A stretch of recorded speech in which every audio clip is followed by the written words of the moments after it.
शांति 4 मार्च 2026 के ईश्वरीय महावाक्य। मुरली का सार। मीठे बच्चे, तुम्हारा धंधा है मनुष्यों को सुजाग करना, रास्ता बताना। जितना तुम देही अभिमानी बनकर बाप का परिचय सुनाएंगे उतना कल्याण होगा। प्रश्न है, गरीब बच्चे अपनी किस विशेषता के आधार पर साहूकारों से आगे जाते हैं? उत्तर, गरीबों में दान पुण्य की बहुत श्रद्धा रहती है। गरीब भक्ति भी लगन से करते हैं। साक्षात्कार भी गरीबों को होता है। साहूकारों को अपने धन का नशा रहता, पाप जास्ती होते, इसलिए गरीब बच्चे उनसे आगे चले जाते। गीत है ओम नमो शिवाय। ओम शांति। तुम मात पिता हम बालक तेरे। यह तो जरूर परमपिता परमात्मा की महिमा गाई हुई है। यह तो क्लियर महिमा है, क्योंकि वह रचयिता है। लौकिक माँ बाप भी बच्चे के रचयिता हैं। पारलौकिक बाप को भी रचता कहा जाता है। बंधु सहायक बहुत महिमा गाते हैं। लौकिक बाप की इतनी महिमा नहीं है। परमपिता परमात्मा की महिमा ही अलग है। बच्चे भी महिमा करते हैं। ज्ञान का सागर है, नॉलेजफुल है, उसमें सारा ज्ञान है।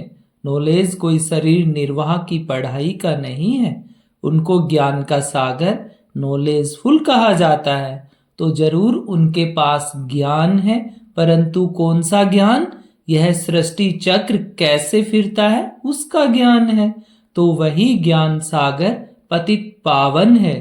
श्री कृष्ण को कभी पतित पावन व ज्ञान का सागर नहीं कहते। उनकी महिमा बिल्कुल न्यारी है। दोनों है भारत के निवासी। शिव बाबा की भी भारत में महिमा है। शिव जयंती भी यहाँ मनाते हैं। श्री कृष्ण की जयंती भी मनाते हैं। गीता की भी जयंती मनाते हैं। जयंती 3 जयंती मुख्य है। अब प्रश्न उठता है कि पहले जयंती किसकी हुई होगी, शिव की या श्री कृष्ण की? मनुष्य तो बिल्कुल ही बाप को भूले हुए हैं। श्री कृष्ण की जयंती बड़े धूमधाम से प्यार से मनाते हैं। शिव जयंती का इतना किसको पता नहीं है, न गायन है। शिव ने क्या आकर किया, उनकी बायोग्राफी का किसको पता नहीं है। श्री कृष्ण की तो बहुत बातें लिख दी हैं। गोपियों को भगाया, यह किया। श्री कृष्ण के चरित्रों की खास एक मैगजीन भी निकलती है। शिव के चरित्र आदि कुछ है नहीं। श्री कृष्ण की जयंती कब हुई, फिर गीता की जयंती कब हुई? श्री कृष्ण जब बड़ा हो तब तो ज्ञान सुनावे। श्री कृष्ण के बचपन को तो दिखाते हैं, टोकरी में डालकर पार ले गए। बड़ेपन का दिखाते हैं, रथ पर खड़ा है, चक्र लगाते हैं, चक्र चलाते हैं। 16-17 वर्ष का होगा। बाकी चित्र छोटेपन के दिखाए हैं। अब गीता कब सुनाई? उसी समय तो नहीं सुनाई होगी जब लिखते हैं फलानी को भगाया, यह किया। उस समय तो ज्ञान शोभे भी नहीं। ज्ञान तो जब बुजुर्ग हो तब सुनाए। गीता भी कुछ समय बाद सुनाई होगी। अब शिव ने क्या किया कुछ पता नहीं। अज्ञान नींद में सोए पड़े हैं। बाप कहते हैं मेरी बायोग्राफी का कोई को पता नहीं है। मैंने क्या किया, मुझे ही पतित पावन कहते हैं। मैं आता हूं तो साथ में गीता है। मैं साधारण बूढ़े अनुभवी तन में आता हूं। शिव जयंती तुम भारत में ही मनाते हो। श्री कृष्ण जयंती, गीता जयंती, यह 3 मुख्य हैं। राम की जयंती तो बाद में होती है।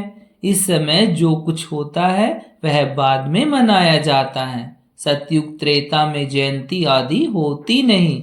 सूर्यवंशी से चंद्रवंशी वर्षा लेते हैं और किसकी महिमा है नहीं। सिर्फ राजाओं का कारुण्येशन मनाते होंगे। बर्थडे तो आजकल सब मनाते हैं, वह तो कॉमन बात हुई। श्री कृष्ण ने जन्म लिया, बड़ा होकर राजधानी चलाई, उसमें महिमा की तो बात ही नहीं। सतयुग त्रेता में सुख का राज्य चला आया है। वह राज्य कब कैसे स्थापन हुआ यह तुम बच्चों की बुद्धि में है। बाप कहते हैं बच्चों, मैं कल्प कल्प कल्प संगम युग पर आता हूँ। कलयुग का अंत है पतित दुनिया, सतयुग आदि पावन दुनिया। मैं बाप हूँ, तुम बच्चों को वर्षा भी दूंगा। कल्प पहले भी तुमको वर्षा दिया था, इसलिए तुम मनाते आए हो, परंतु नाम भूल जाने से श्री कृष्ण का नाम डाल दिया है। बड़े ते बड़ा शिव है ना, पहले तो जब उनकी जयंती हो तब फिर साकार मनुष्य की हो। आत्माएं तो सब वास्तव में ऊपर से उतरती हैं।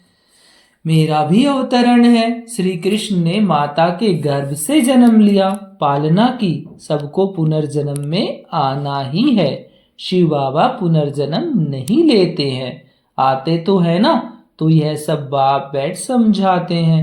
ब्रह्मा विष्णु शंकर की त्रिमूर्ति दिखाते हैं ना, ब्रह्मा द्वारा स्थापना, क्योंकि शिव को तो अपना शरीर है नहीं, खुद बैठ बतलाते हैं कि मैं इनके बूढ़े तन में आता हूँ। यह अपने जन्मों को नहीं जानते हैं, इनके बहुत जन्मों के अंत का यह जन्म है, तो पहले पहले समझाना पड़े शिव जयंती बड़ी या श्री कृष्ण जयंती बड़ी। अगर श्री कृष्ण ने गीता सुनाई तो गीता जयंती तो श्री कृष्ण के बहुत वर्षों के बाद हो सके, जबकि श्री कृष्ण बड़ा हो। यह सब समझने की बातें हैं ना, लेकिन वास्तव में शिव जयंती के बाद हुई फट से गीता जयंती। यह भी पॉइंट्स बुद्धि में रखनी है। पॉइंट तो ढेर हैं, बिगर नोट किए याद रह न सके। बाबा इतना नजदीक है, उनका रथ है, वह भी कहते हैं सब पॉइंट समय पर याद आ जाए, मुश्किल है। बाबा ने समझाया है सबको दो बाप का राज समझाओ। शिव बाबा की जयंती मनाते हैं, जरूर आता होगा। जैसे क्राइस्ट बुद्ध आदि आकर अपना धर्म स्थापन करते हैं, वह भी आत्मा आकर प्रवेश कर धर्म स्थापन करती है। वह है हेवनली गॉड फादर, सृष्टि के रचयिता। तो जरूर नई सृष्टि रचेंगे, पुरानी थोड़े ही रचेंगे। नई सृष्टि को स्वर्ग कहा जाता है, अभी है नर्क। बाबा कहते हैं मैं कल्प कल्प के संगम पर आकर तुम बच्चों को राजयोग का ज्ञान देता हूं। यह है भारत का प्राचीन योग। किसने सिखाया? शिव बाबा का नाम तो गुम कर दिया है। एक तो कहते गीता का भगवान श्री कृष्ण और विष्णु आदि के नाम दे देते हैं। शिव बाबा ने राजयोग सिखाया था, किसको पता नहीं है। शिव जयंती निराकार की जयंती ही दिखाते हैं। वह कैसे आया, क्या आकर किया? वह तो सर्व का सदगति दाता, लिबरेटर, गाइड है। अभी सर्व आत्माओं को गाइड चाहिए परमात्मा। वह भी आत्मा है। जैसे मनुष्य के गाइड भी बहुत होता है, वैसे आत्माओं का गाइड भी आत्मा चाहिए। वह तो सुप्रीम आत्मा ही कहेंगे। मनुष्य तो सब पुनर्जन्म ले पतित बनते हैं, फिर पावन बनाए वापस कौन ले जाए? बाप कहते हैं मैं ही आकर पावन होने की युक्ति बताता हूं, तुम मुझे याद करो। श्री कृष्ण तो कह न सके कि देह का संबंध छोड़ो, वह तो 84 जन्म लेते हैं, सब संबंधों में आते हैं। बाप को अपना शरीर नहीं है, तुमको यह रूहानी यात्रा बाप सिखलाते हैं। यह है रूहानी बाप की रूहानी बच्चों प्रति रूहानी नॉलेज। श्री कृष्ण कोई का रूहानी बाप थोड़े ही है, सबका रूहानी बाप मैं हूं।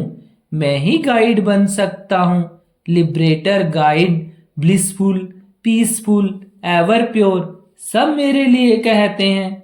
अभी तुम आत्माओं को नॉलेज दे रहे हैं। बाप कहते हैं मैं इस शरीर द्वारा तुमको दे रहा हूं, तुम भी शरीर द्वारा नॉलेज ले रहे हो। वह है गॉड फादर। उनका रूप भी बताया है, जैसे आत्मा बिंदी है वैसे परमात्मा भी बिंदी है। यह कुदरत है ना, वास्तव में बड़ी कुदरत तो यह है। इतने छोटे स्टार में 84 जन्मों का पार्ट है। यह है कुदरत। बाप का भी ड्रामा में पार्ट है। भक्ति मार्ग में भी तुम्हारी सर्विस करते हैं। तुम्हारी आत्मा में 84 जन्म का पार्ट अविनाशी है। इसको कहा जाता है कुदरत। इसका वर्णन कैसे करें? इतनी छोटी सी आत्मा है। यह बातें सुनकर वंडर खाते हैं। आत्मा है भी स्टार मुआफिक, 84 जन्म एक्यूरेट भोगती है, सुख भी वह एक्यूरेट भोगेगी। यह है कुदरत। बाप भी है आत्मा, परमात्मा, उसमें सारी नॉलेज भरी हुई है जो बच्चों को समझाते हैं। यह है नई बातें। नए मनुष्य सुनकर कहेंगे इनका ज्ञान तो कोई शास्त्र आदि में भी नहीं है। फिर भी जिन्होंने कल्प पहले सुना है, वर्षा लिया है, वही वृद्धि को पाते रहते हैं। टाइम लगता है, प्रजा ढेर बनती है, वह तो सहज है। राजा बनने में मेहनत है। मनुष्य जो बहुत धन दान करते हैं तो राजाई घर में जन्म लेते हैं। गरीब भी अपनी हिम्मत अनुसार जो कुछ दान करते होंगे तो वह भी राजा बनते हैं। जो पूरे भगत होते हैं वे दान पुण्य भी करते हैं। साहूकारों से पाप जास्ती होते होंगे। गरीबों में श्रद्धा बहुत रहती है, वह बहुत प्यार से थोड़ा भी दान करते हैं तो बहुत मिलता है। गरीब भक्ति भी बहुत करते हैं, दर्शन दो नहीं तो हम गला काट देते हैं। साहूकार ऐसे नहीं करेंगे। साक्षात्कार भी गरीबों को होते हैं, वही दान पुण्य करते हैं, राजाएं भी वह बनते हैं।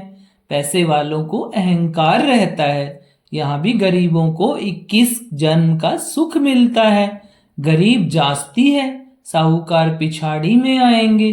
तो भारत जो इतना ऊंच था सो फिर इतना गरीब कैसे हुआ, तुम समझते हो? अर्थक्वेक आदि में सब महल आदि चले जाएंगे तो गरीब हो जाएगा। रावण राज्य होने से हाहाकार हो जाता है, तो फिर ऐसी चीजें रह न सके। हर चीज की आयु तो होती है ना। वहां जैसे मनुष्यों की आयु बड़ी होती है वैसे मकान की भी आयु बड़ी होती है। सोने के मार्बल के बड़े बड़े मकान बनते जाएंगे, सोने के तो और भी मजबूत होंगे। नाटक में भी दिखाते हैं ना, लड़ाई होती है, मकान टूट फूट जाते हैं फिर बन जाते हैं। उनकी बनावट ऐसी होती है। यह जो स्वर्ग के महल आदि बनाएंगे ऐसे तो नहीं दिखाएंगे मिस्त्री लोग कैसे मकान बनाते हैं। हाँ, समझते हैं वही मकान होंगे। आगे चल तुमको साक्षात्कार होगा, ऐसा विवेक कहता है। इन बातों से बच्चों का ताल्लुक नहीं है। बच्चों को तो पढ़ाई पढ़नी है, स्वर्ग का मालिक बनना है। स्वर्ग और नरक अनेक बार पास हुआ है, अभी दोनों पास हुए हैं। अभी है संगम, सतयुग में है नॉलेज नहीं होगी। इस समय तुम बच्चों को पूरी नॉलेज है।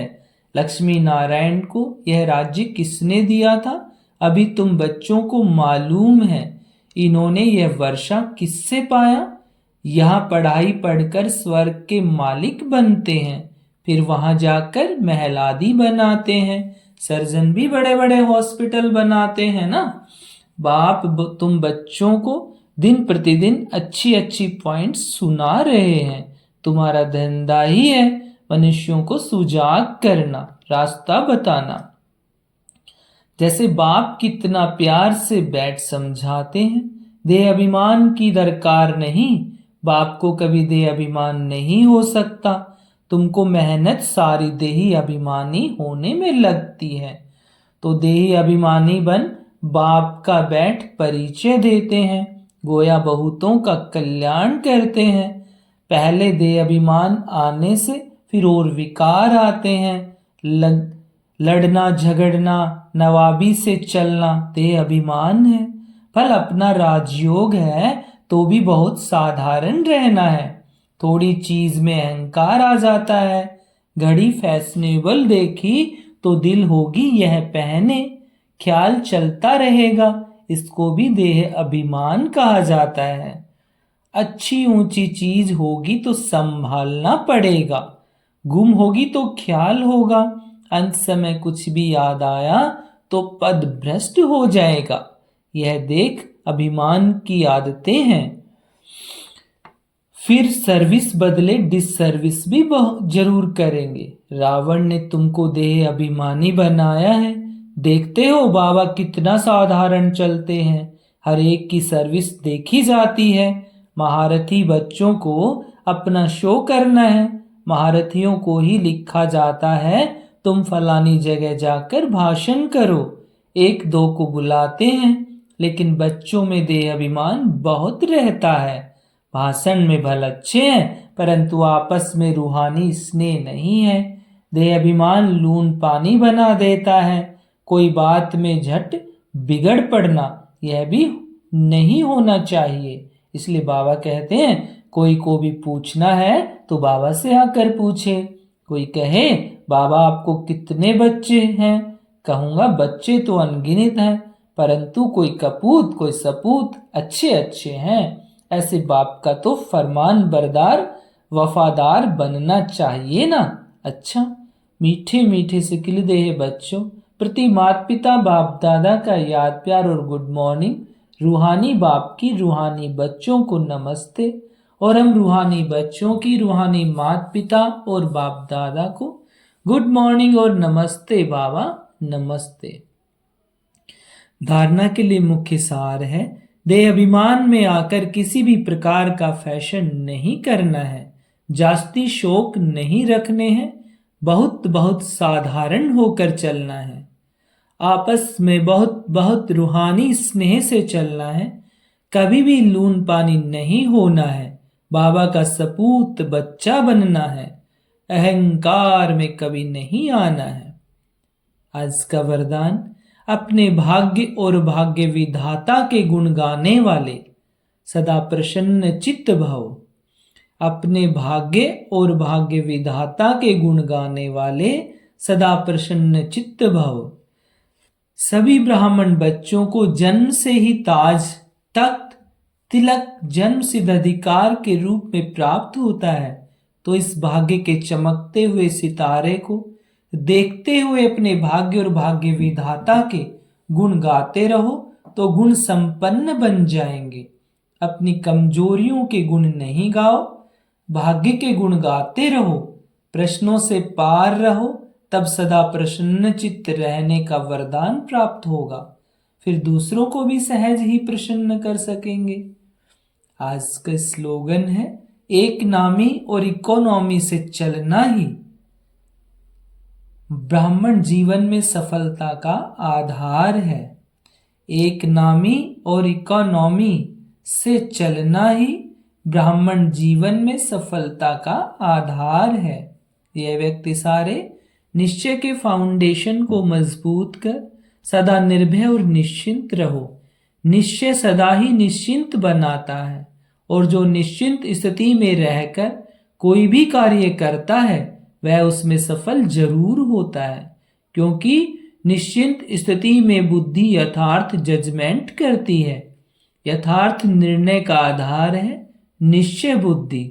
निश्चिंत स्थिति, उसमें सोचने की भी आवश्यकता नहीं है। ओम शांति।